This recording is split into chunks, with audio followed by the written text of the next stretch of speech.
Okay, so we need to talk about when we use the sine law as opposed to when you use cosine law. So when we use the sine law, we're going to have examples like this, where we have a side and the angle across from it, and maybe we're looking for another side, okay? Or maybe we have another side and we're looking for another angle. We could also have two angles given and one of those sides, and we're looking for another side. So this is when we use our sine law, when we have those opposites, when we have a side and its angle.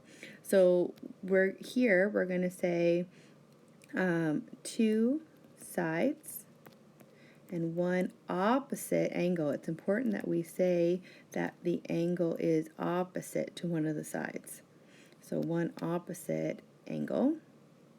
Okay.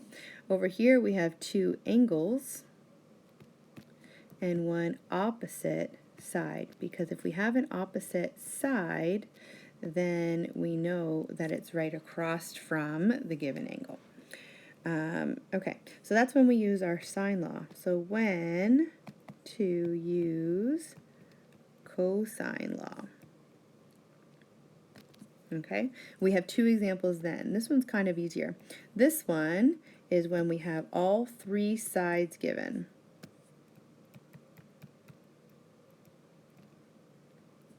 And we're looking for an angle. So maybe we're looking for an angle in there, but we have to have all three sides to use cosine law.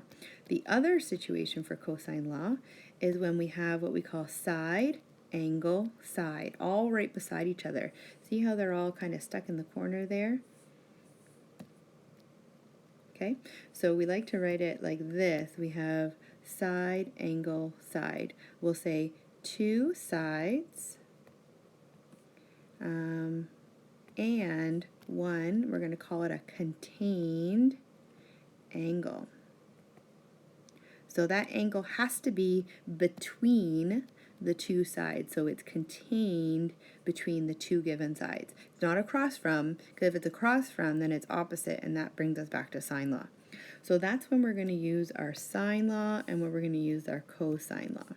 Okay, so that you will need to do the next assignment. Okay.